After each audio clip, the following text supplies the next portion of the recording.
Good afternoon, everyone. I expect everyone had a chance to see the Deputy Secretary after the meeting of the NATO-Russia Council earlier today, but as you have likely heard earlier today in Brussels, Deputy Secretary Wendy Sherman represented the United States at the NATO-Russia Council, where 30 sovereign NATO member nations spoke separately, but also as one. As Deputy Secretary Sherman said, it was a very serious conversation. It was a direct conversation in Brussels today. The NATO allies spoke in complete unity in support of a set of critical principles, including the fact that all countries must be able to choose their own foreign policy orientation, that sovereignty and territorial integrity are sacrosanct, they must be respected, that all nations are and must be free to choose their own partnerships and alliances. The challenge posed to the Russian delegation today is to respond to what they heard from the United States, from NATO, from our European allies and partners, to de-escalate tensions, to choose the path of diplomacy, and to continue to engage in honest and reciprocal dialogue. In today's meeting, the NATO allies offered their views on areas where NATO and Russia could potentially make progress together in a way that strengthens collective security for all of us, and indeed for the world. These include reciprocal actions around risk reduction and transparency, improved communication, and arms control. The United States and our NATO allies were united in our response to the Russian delegation, including when it comes to certain core Russian principles that, as we have made very clear, are simply non-starters. Together, the United States and our NATO allies made clear that we will not allow anyone, as you have heard, to slam shut NATO's so-called open door, a policy which has always been central to the NATO alliance, ever since its founding. In Deputy Secretary Sherman's meetings yesterday with our EU partners, she discussed our work together and with the G7 to prepare coordinated economic measures that would exact a severe price for Russia's economy and financial system should Russia make that tragic mistake. At the Strategic Stability Dialogue in Geneva on Monday, as you've heard, the United States raised several preliminary ideas for our countries to take reciprocal actions that would be in our collective security interests, and that would also improve strategic stability. Informed by the meetings we have held so far, as well as by tomorrow's OSCE Permanent Council meeting in Vienna, governments in all three diplomatic tracks, the bilateral track, the NATO track, the OSCE track, will reflect on this week's discussions and determine appropriate next steps. It is Russia, as you have heard, that has a stark choice to make: de-escalation and diplomacy, which of course remains our preferred course, or confrontation and consequences. We expect the Russian delegations at the SSD, at the NATO-Russia Council, and tomorrow at the OSCE will have to report back to President Putin, who we all hope will choose peace and security, knowing that we are sincere and that we are steadfast when we say we prefer the course of diplomacy and dialogue. We have already seen a significant effort by Moscow to make false claims about Europe, Ukraine, and the United States in an effort to excuse Russia's behavior and potentially create a pretext for Russia to further invade Ukraine. No one should be surprised if Russia spreads disinformation about commitments that have not been made, or if Moscow goes even further and instigates something as a pretext for further destabilizing activity. As you heard from the deputy this morning, we urge everyone not to fall for Moscow's continuing disinformation. With that, happy to take your questions. Okay. Thank you for that recap. In an effort which I suspect will be entirely unsuccessful to prevent you from going over all of that again, has anything changed in the 4 hours since Deputy Secretary Sherman gave her news conference? Is there anything new that you can report to us, or are any questions that we ask now going to be answered by the same opening spiel you gave and her answers to the reporters at the press conference? Well, I would say... is there anything new? Or no? I Can we- have, can we move- I have. Can we move on to something else? You're Matt, you're welcome to ask I'll whatever. let you'd like. other, no, Okay. I'll let my colleagues Okay. go. Great, Missy. Matt, I just want to clarify, following up on Matt's question about the talks this morning. I didn't realize there was a question associated with that. Or the comment or Yeah. question. Yes. Yes. So there was, the Secretary General mentioned something about NATO countries saying that they were interested in potentially a reciprocal reopening of the missions in Moscow and Brussels. But then the Deputy Foreign Minister from Russia made it sound like they were not interested in that. Is that, first of all, do you know what the state of play on that is? And is that has the United States or is the United States planning to pursue that as a specific confidence building measure or one of the proposals where there might be mutual agreement? And is there anything else you can tell us in addition to what Wendy Sherman said earlier about whether or not the Russians, what they indicated in terms of their openness to committing to anything beyond being at the OSCE meeting tomorrow? Well, Missy, to your first question, we have always been very clear that we believe dialogue, we believe diplomacy, we believe engagement is important. We believe it's especially important when times when tensions are high. This is certainly one of them. That's why we support the Secretary General's statement that NATO allies are interested in looking at the possibility of reestablishing respective NATO and Russian offices in Moscow and Brussels. Regarding future NATO-Russia Council sessions, as proposed by the Secretary General, it's also our hope that Russia will choose the path of de-escalation and diplomacy and engage in further dialogue with NATO. But the point in all of this is that the NATO alliance came together today.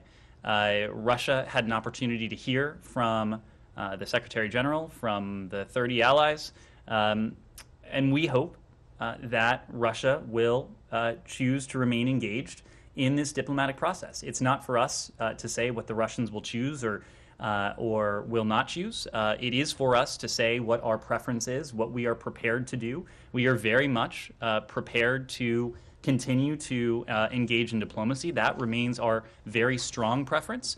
It remains our strong preference because we've been clear about the alternative. And the alternative that we have spoken to, that our NATO allies and partners have spoken to as well, is one of a strong response with unprecedented consequences for the Russian economy and for the Russian Federation.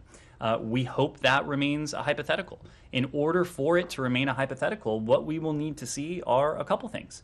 We will need to see continued engagement. And I think you heard from representatives of the Russian Federation today that they found the meeting today useful. I think they made similar comments after the Strategic Stability Dialogue on Monday. We hope that is a signal that they will be willing to continue down this path. But the other point is that dialogue and diplomacy are important, but we also need to see progress. And progress can only take place meaningfully in the context of de-escalation. De-escalation is not something we have seen yet. And in fact, we've all seen reports of exercises and live fire drills that seem to be moving in the other direction. So we hope to continue with dialogue and diplomacy, and we hope that that dialogue and diplomacy bears fruit. Just to press you, since we were not in these actual sessions, am I correct to understand that the Russian side did not commit to any follow-on talks beyond the OSCE, be it the Russia-NATO venue or some bilateral venue or any other venue? Well, a couple things. So I think you heard, and I wouldn't dare speak for the Russian Federation, but I think you heard from them today that they were going to undertake consultations back in Moscow, which we understand to be the case. The deputy did say after her engagement with Foreign Minister Ryabkov in Geneva on Monday that we would expect to have additional engagement with the Russian Federation in the coming days. We hope that engagement takes place. We hope this diplomatic track continues. But even more importantly, we hope it bears fruit.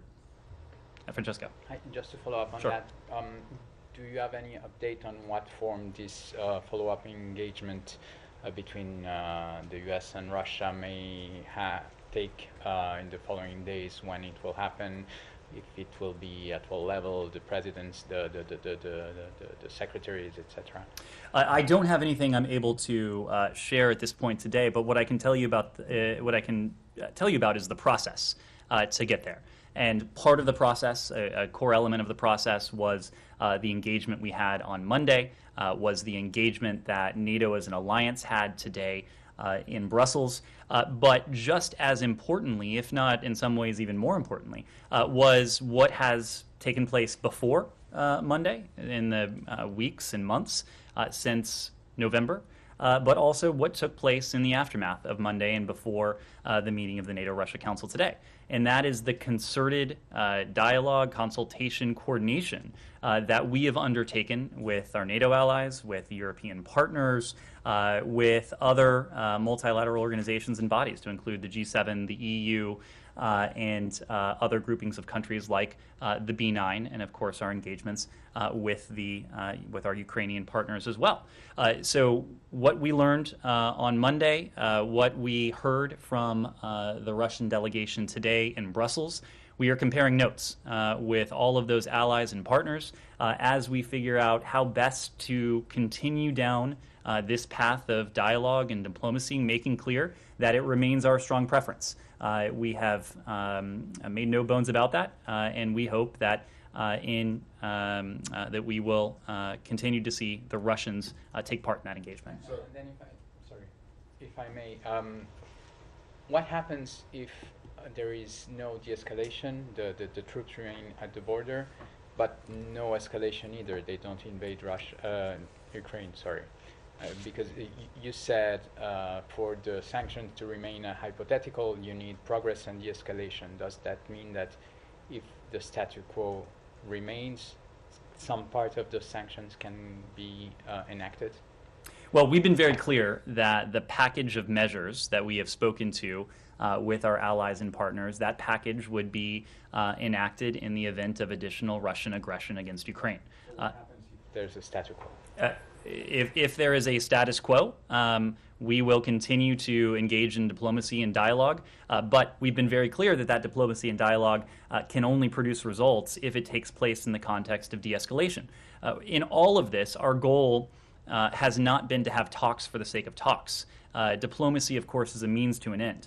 And the end we would like to see here are reciprocal measures that redound positively on our collective security. Our collective security, meaning the security of the United States, of the Transatlantic Alliance, of NATO, of our European partners as well. There are other areas, and Moscow has made clear they have their own purported concerns. It seems that they too would like to see certain steps taken, some of which we have made very clear are non-starters, others of which may not be. And so if we are to make progress, if we are to arrive at and take action on those reciprocal measures, that will need to take place in the context of de-escalation. So, okay, just let me get this straight. So 13 and a half minutes in, the answer to my question, has anything changed since the Deputy Secretary spoke in Brussels? The answer is no, right? But let me ask. You could have just said no, nothing is different, and instead, I get Matt, why you want to do we it, won't be but- put on the defensive for being transparent and having the Deputy Secretary go out there and give a long press conference and I give just 3 asked a interviews, simple question. and the Has Secretary any- General of NATO doing the has same. anything If the transparency changed? is too much for you, we can have that discussion. You were all very transparent in Brussels, so has anything changed since then? That was a very easy question, I think, to answer, and you could have just said no, but instead you spent 13 and a half minutes. Matt, your colleagues are welcome to ask any question they would Of course like. they are. I am happy to answer I'm not any going question they after would them. like. I'm going after you. I am answering the questions that your colleagues enough. asked. Okay. Would anyone else dare ask a question? Yes, Courtney. Thanks. So, I mean, are the U.S., NATO, and the Russians even operating under a common set of definitions on de-escalation right now? And what sort of timeline are we talking about? Francesco asked you about the status quo. I mean, it sounds as though a stalemate doesn't necessarily trigger sanctions. So, you know, I'm reminded of Iran, where the window is narrowing. You know, so how long are we talking about for a persistence of the status quo without consequences or change? Well, I would hasten to urge you not to make comparisons between those two challenges. The nature of them is very different. Iran is day after day making progress on its nuclear program in a way that need not be the case when it comes to Ukraine and Russia and what we've seen of Russian forces building up along Ukraine's borders. It's our goal in all of this to forestall any additional Russian aggression against Ukraine. It is our hope that we can make progress as quickly as possible, but I'll make a couple points to temper that. One, we are obviously coming at this with very little in common. And I think you have heard that over recent days. You probably knew that even before Monday, because the Russians have been very public in the 2 treaties they have published about what it is that they seek. And it should have come to as no surprise to anyone, at least to any informed observer, that some of what they put forward was and is an absolute non-starter for us. So when you talk about a Venn diagram of overlapping areas that could potentially bear fruit, it takes some work to identify that, given the starting position. Second, and this was especially the case in the context of the strategic stability dialogue, issues of strategic stability, issues of arms control, these are issues that typically aren't resolved in hours, days, or even weeks. These are issues that are complex, that involve multiple countries within our own system. It involves multiple departments and agencies, and the same would be true of the Russian Federation. So we have to take into account the nature of some of the issues that we're talking about. But we've also been clear, and the Secretary, the way he put it, was that progress can't be achieved when there's a gun pointing at Ukraine's head. And so, again, we continue to believe that the sort of meaningful, reciprocal measures that would redound positively on our collective security and that the Russians would view as favorable to their positioning as well, those are elements that can only be achieved in the context of de-escalation.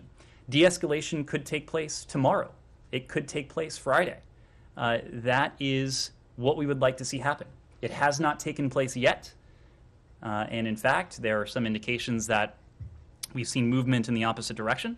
But de-escalation is, when I was speaking to the more difficult, complex issues that we're grappling with in the context of arms control and how that could take weeks or even longer, de-escalation is not something that should take weeks or even longer. It would take one individual in the Russian system giving an order and us seeing that progress, us seeing that order translate into de-escalation on the ground. Yes, Eva. Thank you, Ned. Allow me to indulge because I have a few questions on Sure. Iran and one on Yemen. On Iran, a European representative told Reuters that he believes that February 1st should be the cut day, who is privy, obviously, to the negotiation in Vienna, and that should be the final date to achieve some kind of agreement. I know that you keep saying that the window is not open forever, so do you agree with this assessment, number one? And second, the U.S. representative Rob Malley met with the GCC representative in Vienna, and I know again that you negotiate and you consult often with your Gulf allies, but what prompted this meeting to take place in Vienna? Is it something that to do with the security arrangement that the GCC countries has demanded in the negotiation? And finally, on Iran, it seems that some reports indicating that the White House, and I believe the State Department too, will resort to a new strategy closer to this time to say that the Trump administration is to be blamed for withdrawing from the agreement. That was reported today. I don't know how accurate is this information. Maybe you can answer these questions. Sure. So let me take those in order. So first on the time frame, I would make a couple points. You've heard from us that the runway is short. The runway is very, very short. We are not talking about a protracted period of time that remains. We are talking about potentially weeks, not months. Second, it is impossible for us, at least at this point, to point out a date on the calendar and say that is the deadline. And it is impossible for a simple reason. You've heard me say before, this is not a temporal clock that is ticking down. It is a clock that is based on, and a calendar that is based on technical assessments.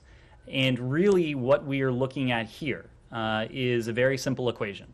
When do the non-proliferation benefits afforded by the JCPOA as finalized in 2015 and implemented in 2016, when are they overcome by the advancements that Iran has made in its nuclear program since it began to break free from the limits that it previously subscribed to after the last administration left the JCPOA?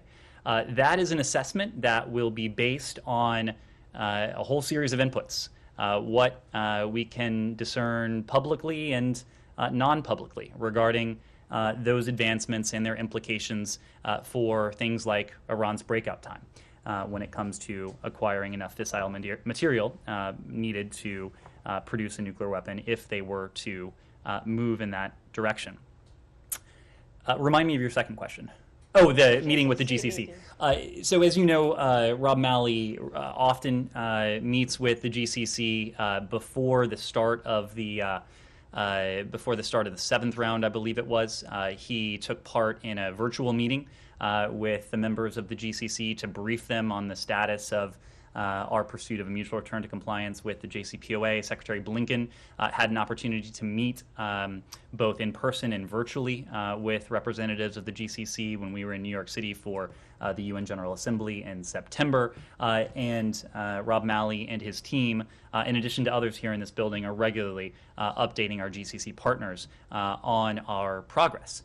When it comes to our GCC partners, you've also seen them issue statements and speak favorably of a potential return to compliance with the JCPOA. Of course, that wasn't always the case, but you have heard from countries around the world, including in that region, that the reimposition of verifiable and permanent limits on Iran's nuclear program would be to our advantage, and that's precisely what we're seeking to do. When it comes to what you've read about the messaging strategy, I think I was actually quoted in that article, so I have a hard time distancing myself from it. But look, this is not a point we haven't made before. And it was a point that was as obvious on January 21st as it is on 2021, as it is on January 12th of 2022. That is that we inherited a situation that none of us would have wished for.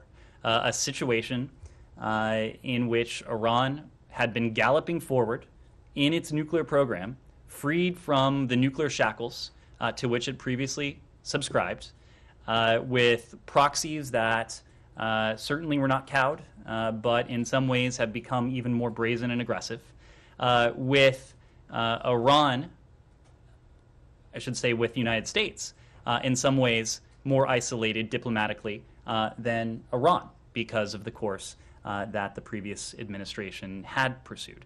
I think if you ask anyone in this administration if we would have preferred to have entered into office on January 20th with Iran's nuclear program verifiably and permanently constrained, and Iran permanently barred from ever obtaining a nuclear weapon, the answer would be a resounding yes.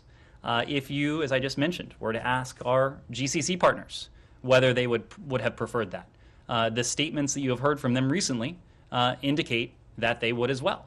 You have heard statements from within the Israeli security and defense establishment that the non-proliferation benefits conveyed by the JCPOA also redounded positively on Israel's security. You've heard similar statements from countries around the world. You need not speak of the P5+1. Of course, we're working now, this administration now, is working very closely with them, both our European allies and our partners in this context, to see to it if we can arrive once again at a formula by which Iran is permanently and verifiably prevented from obtaining a nuclear weapon. Yes? Sorry, I have just a follow-up question. Sure.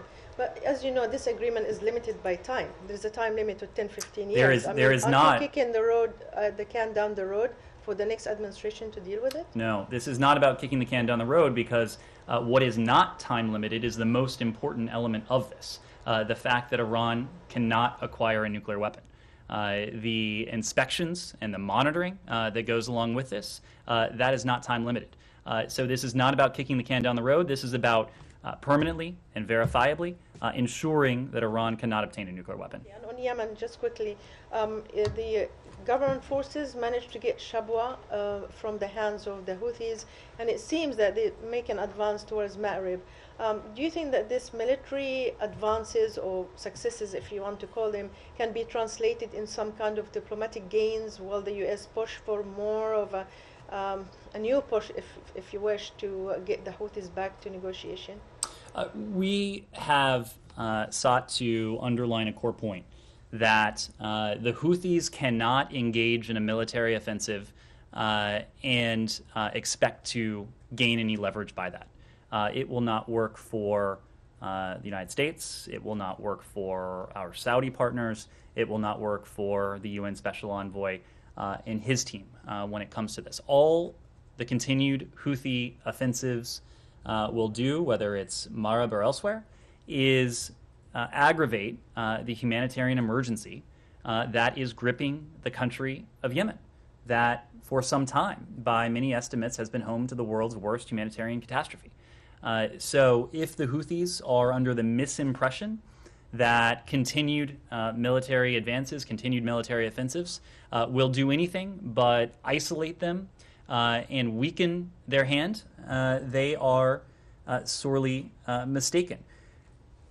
Affirmatively, we've been intensively engaged with the UN, with Yemeni and regional leaders to do all that we can to advance a durable and negotiated resolution that does the opposite of what the Houthis are doing right now, to bring an end to the conflict, to improve the humanitarian conditions of the Yemeni people, and to give them the space for them to collectively determine their own future. This is, in our estimation at least, translated into important building blocks that have the potential to pave the way for what we hope is a cessation of hostilities and ultimately peace in Yemen. Just to recap the state of play, our diplomatic engagement has helped build an unprecedented international and regional consensus on the need for an immediate, comprehensive ceasefire and political resolution. This is the opposite of what the Houthis have done. As we have put a spotlight on the need for diplomacy and brought this coalition and constellation of countries and entities together, the Houthis in their own actions have only isolated them diplomatically. We've worked closely with the UN Special Envoy, Hans Grunberg, and other international partners to encourage a new and more inclusive UN-led peace process. Our Special Envoy, Tim Linderking, is engaging with a range of Yemeni groups, and that includes women leaders, it includes civil society leaders, in an effort to promote a more inclusive peace process and to amplify precisely what we've heard from them. And those are calls for peace, for accountability, and for humanitarian relief. And when it comes to humanitarian relief on the issue of Yemen, we remain one of the largest single donors to that humanitarian response. To date, we've provided over $4 billion to alleviate the suffering of the Yemeni people. And we are continuing to encourage the international community, just as the UN is doing, to do even more. So we are working along all of these tracks. This is a challenge that we have prioritized since the earliest days of this administration. You saw that with the appointment of Tim Linderking within the first several days of the administration as a tangible sign of the priority we attach to this. Simon. Sorry, just on, are they still there in Vienna? And do they? Rob is still in Vienna.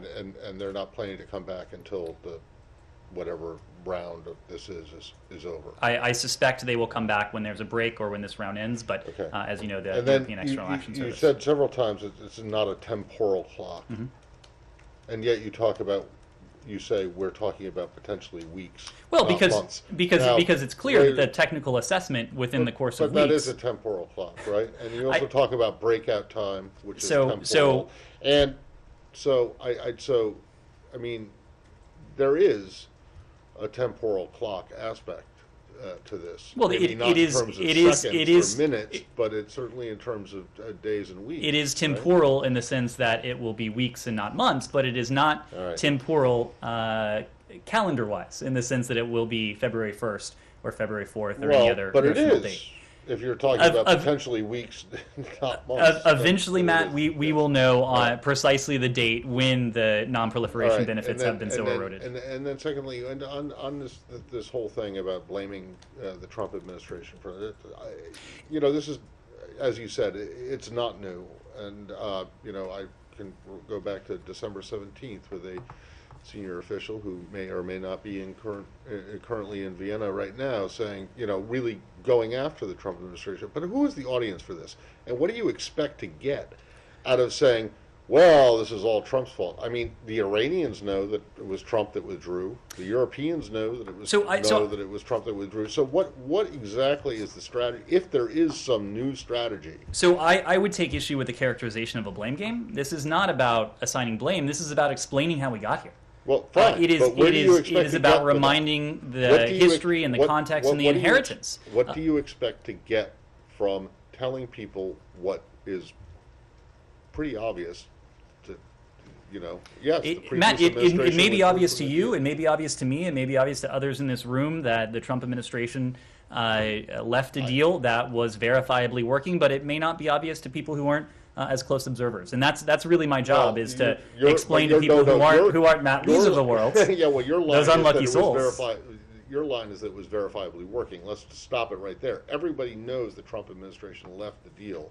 It's your opinion that it was verifiably It's not my working or opinion. It's the not. opinion of the intelligence community of this department under the Trump administration and of the of the IAE, of International Weapons Inspectors. So it's not my opinion. Well, hold on. No. It was the opinion of the building that the Iranians were complying with the agreement. But it was the opinion of a lot of other people that even compliance with the agreement didn't do enough because, and that gets me to my last point, I'll be really brief, is that you keep talking about how this is permanently, it permanently prevented Iran from developing a nuclear weapon. But, that is based entirely on whether Iran was going to stick with the NPT and its obligations under that, and whether this alleged fatwa was really going to be respected. To be clear, we've never relied on a fatwa to prevent Iran from obtaining a nuclear weapon. If they want to put that forward, that's up to them. What we've relied upon are scrupulously negotiated protocols, including the JCPOA, including the NPT, including the additional protocol, that speak to the fact that Iran, when it was in full compliance, as it was when the last administration pulled out, would be verifiably and permanently barred from obtaining a nuclear weapon. But the problem is that there are a lot of people who don't think that it did that. And in fact, in like 5 years, all of the restrictions that were imposed outside of the NPT would be lifted. That's not true. And we can go through them chapter and verse, but let me just... the top line point is the most important restriction that Iran could never obtain a nuclear weapon is permanent, has no expiration date. Simon. One more on Iran. Sure. I have a follow-up question as well. Just wanted a specific response to, after a meeting with Rob Malley, the Russian ambassador to the IAEA, tweeted, the feeling is that negotiations are moving forward. Is that a characterization of that you would agree with of what's happening in Vienna, or are you more on the side of what the French Foreign Minister Le Drian said yesterday, which was, there was progress in December, but things seem to have slowed down and it's all moving too slowly? We're on the side of what we have said, that we have seen modest progress in recent weeks. Now, modest progress is better than no progress. Modest progress is not as good as significant progress. Modest progress is also not sufficient if we are going to be able to achieve what we sincerely and steadfastly seek to achieve, and that's a mutual return to compliance. What we hope to see in Vienna going forward is more than modest, but that is up to the Iranians, the pace at which they want these negotiations, these indirect negotiations, to proceed. And just onto North Korea, the sanctions that you've released today, you're targeting North Koreans, including North Koreans based in China and a Russian company. I guess firstly, why are there no Chinese or Chinese companies in this particular round of sanctions? Given that these North Koreans are based in China, presumably they are procuring Chinese material. And more broadly, do you think Russia and China are doing enough to enforce the UN sanctions that you say are breached by these launches? Well, just to review the bidding on this, today we in the Department of the Treasury imposed sanctions on 8 DPRK-linked individuals and entities pursuant to Executive Order 13382. The designations that we put forward targeted 1 DPRK individual, 1 Russian individual, and 1 Russian entity that together worked to procure multiple goods with ballistic missile applications for the DPRK. But to your question, the Department of the Treasury targeted 5 PRC and Russia-based representatives of a DPRK entity, and this entity is subordinate to the DPRK's Second Academy of Natural Sciences, which is the target of UN designations, is also the target of previous U.S. designations from 2010 to for its support of the DPRK's weapons program. When it comes to sanctions and designations that are in place, these are important measures to constrain North Korea's ballistic missile and nuclear program.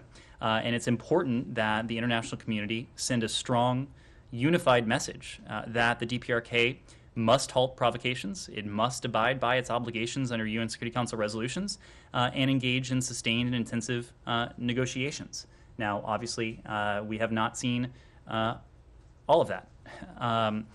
These UN Security Council resolutions, the U.S. Designations and sanctions, they will remain in effect, and we urge all UN member states to fulfill their obligations under those resolutions. Yes. I have a couple of questions, if you don't mind. Is it accurate that the West has offered Iran to negotiate a temporary deal instead of returning to the JCPOA? And can you give Iran any guarantees that the next administration won't withdraw from the deal? And I have another one on Syria, if you don't mind. Look, we have been resolute in this. What we seek, at least at this point, and we've spent a lot of time talking about the clock, but what we continue to seek is a mutual return to compliance with the JCPOA. We still believe that a mutual return to compliance is in America's national security interest. We believe it's in the interests of our allies and partners. The President has been clear, and I think you saw this in a statement in October that emanated from our meeting with the European Quad when President Biden got together with his counterparts in Rome, I believe it was, where we made clear that we are prepared to return to full compliance with the JCPOA and to stay in full compliance with the JCPOA as long as Iran does the same. There is no such thing as a guarantee in diplomacy and international affairs. We can speak for this administration, but this administration has been very clear, as you have seen in formal statements, that we are prepared to return to full compliance with the JCPOA and to stay in full compliance with the JCPOA as long as Iran does the same. What about the temporary deal? We are focused at the moment on seeing if we can achieve a mutual return to compliance with the JCPOA. And on Syria, U.S. senators and representatives from the two parties have sent a letter to the president yesterday asking the administration not to allow Arab countries to normalize their relations with the Syrian regime. Do you have anything on this letter? This question has come up here several times, and we've been very clear that we are not encouraging, and in fact, we believe that the conduct that the Assad regime has demonstrated, including the atrocities that it has inflicted on its own people, this is not the time for rehabilitation of the Assad regime.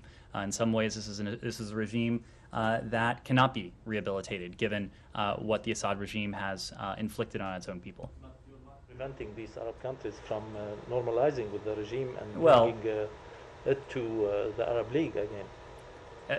This gets to what we've discussed in other contexts already in this briefing. Countries are free to choose their own foreign policy course. In the course of our own foreign policy, in the course of our diplomacy with countries, and this has come up in a number of settings, both public and private, we've made very clear that now is not the time to rehabilitate the Assad regime, given the atrocities they've inflicted. Yes, sir. I have a follow-up question on the sanctions on DPRK. It seems to be, it's clearly a hostile action to DPRK. So I'm just wondering if there is any change on U.S. engagement policy to DPRK. This is number one. And secondly, the President of Republic of Korea emphasized the significance of declaration to end Korean War, despite the recent ballistic missile test by DPRK. So is this end of war declaration still an option for the United States? Could you give us some update on the declaration, please? On your first question, I would strenuously object to the idea that these sanctions indicate anything other than a genuine effort to constrain North Korea's, in this case, their ballistic missile programs, which are run afoul of international UN Security Council resolutions and present a threat to potentially to the United States, to our partners and allies in the region. This is about our ongoing efforts to prevent the advancement of the DPRK's WMD and ballistic missile programs and to follow.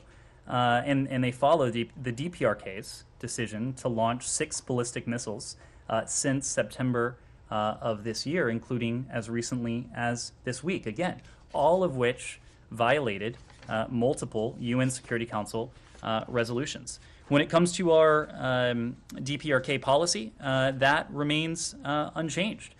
These steps, again, are about preventing threats to the United States, to our allies, and to our partners. Our commitment to the defense, to the security of our treaty allies, Japan and South Korea, the commitment we have to the safety and security of Americans, including service members and others in the region, that is something that that is sacrosanct to us.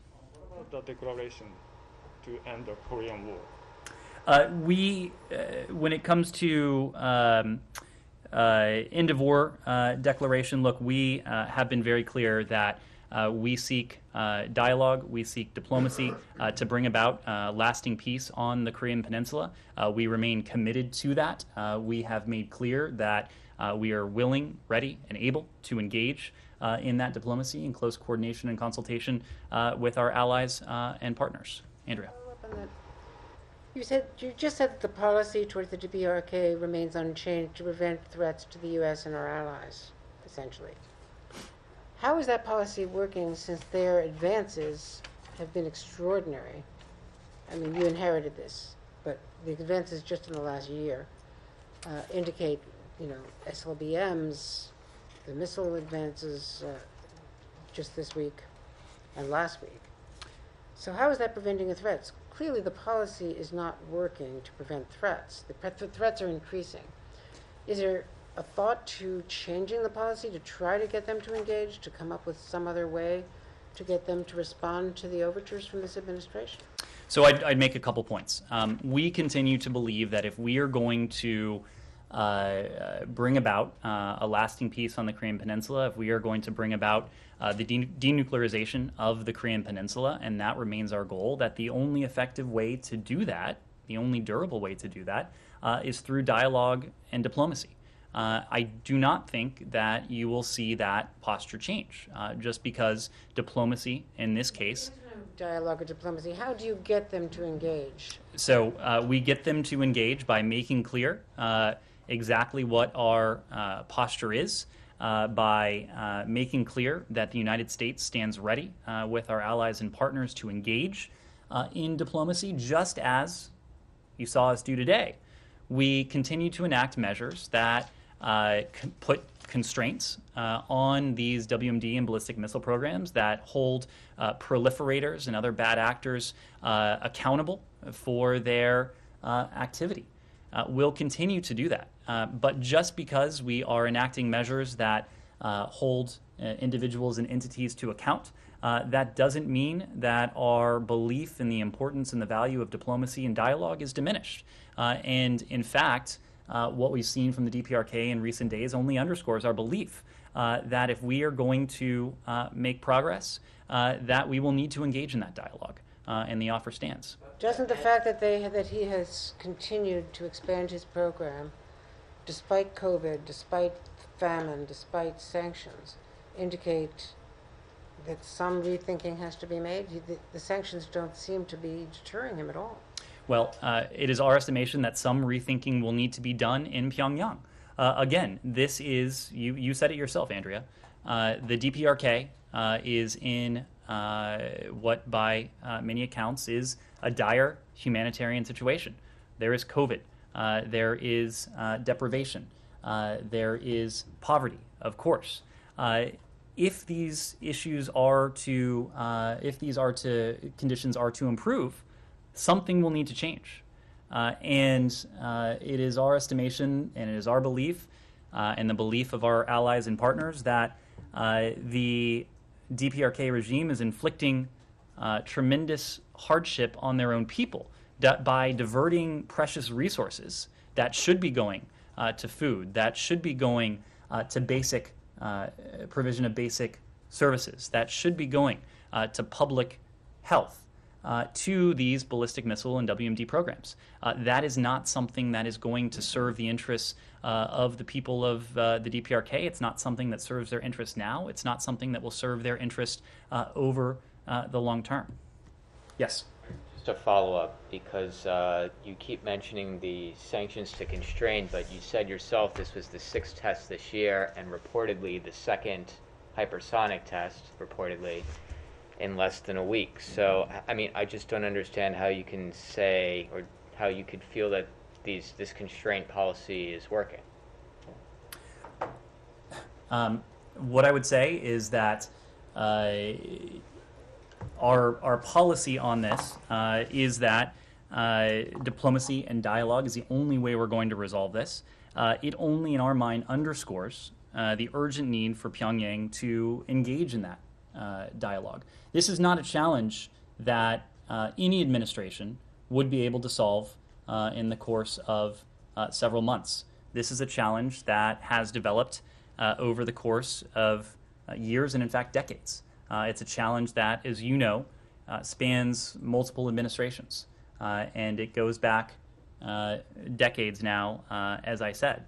Our goal remains the complete denuclearization of the Korean Peninsula, and we continue to believe that serious and sustained diplomacy is the only way we'll be able to make tangible progress towards that. So progress may be slow going. Obviously, this is a challenge that has proven difficult over the course of administrations. But again, we believe in the utility, the potential utility of diplomacy if we are going to make progress. Two, they'll be very brief and they're unrelated to any of this. They're both about individual people.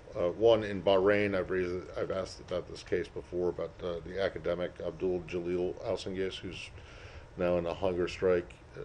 People have been calling for his release, including, I don't know exactly if you've called for his release before, but you have been paying attention to this case, and I'm wondering if there's anything new you have to say about that. One, and then there's another individual case already. I'm not aware that we have anything new, but if we do, we'll let you know. Okay, and then in Israel, last night or yesterday, there was an 80-year-old Palestinian-American man who was pulled out of a car, apparently, allegedly, and beaten and killed Omar Abdul-Majid Assad. He's an American citizen. Are you following this case? Have you said anything to the Israelis about it? We can confirm the death of a U.S. citizen, Omar Assad, in a city near Ramallah. We have been in touch with Mr. Assad's family to express our condolences about this tragedy. We're providing, as you would expect, all appropriate consular assistance to the family at this time. We've also been in touch with the government of Israel to seek clarification about this incident. As you may have seen, the Israeli Defense Forces have indicated there's an ongoing investigation into the matter, and we support a thorough investigation into the circumstances of this incident. Of course, out of respect for the family during this time, we have little more that we're able to offer. Okay, so just in terms of incidents that like this, because this is an extreme incident, but there have been less extreme incidents in the past. Particularly as the Israelis are pushing harder and harder to get into the visa waiver program. Is this the kind of incident? Is this the kind of thing that you guys would you'll look at? There are stringent criteria that's associated with admission into the visa waiver program. It's a decision that the Secretary of Homeland Security, in consultation with the Secretary of State, makes. So I would point to the criteria associated with that. Thank you. Missy, final question. Yeah, hopefully you didn't say this, and I didn't miss it. So the Russians said that they want the U.S., or that they think their understanding of the U.S. was going to come back with a written answer to the proposals that they put forward in those two documents. Is that correct? And it just seemed to me like each side was putting the onus on the other to take the next step, because NATO is saying, or the United States is saying, yeah, we expect the Russians to go back to Moscow and take a look at these ideas we put on the table about the exercises and all of that. And the Russians are saying, we think the United States and NATO have to come back with these written answers or responses to our proposals. So first of all, are you going to provide them written responses, and do you agree with my assessment? Well, we've been clear all week following the Strategic Stability Dialogue on Monday that we do expect there will be additional engagement with the Russian Federation in the coming days. I know the Russian Federation has made various statements about what form and modality that will take. Again, we do expect there will be additional engagement. It's also no secret that it will require intensive consultations on the part of the Russian delegation with senior Russian officials, up to and including President Putin. And I believe the Russian delegation itself alluded to that today. For our part, of course, we're consulting within here at home. Within the executive branch, of course, we're briefing Congress as well. But just as importantly, we are working in close consultation with our allies and partners, comparing notes from Monday, comparing notes from today. We will be comparing notes from what we hear tomorrow from the OSCE Permanent Council meeting. So we are doing all of that to determine just what that next engagement will look like, what it will convey in terms of substance. But the bottom line for us is that continued engagement, continued diplomacy and dialogue would be a good thing. We hope the Russians will continue to engage. But above and beyond all that, we hope that turns into meaningful progress. And it can only turn into meaningful progress in the context of de-escalation and not escalation. But will you guys provide the written answers? That's my question. Again, we're not going to go into the form, the modality that that engagement may take, but we are committed to continued dialogue and diplomacy and hope it can produce results. Thank you.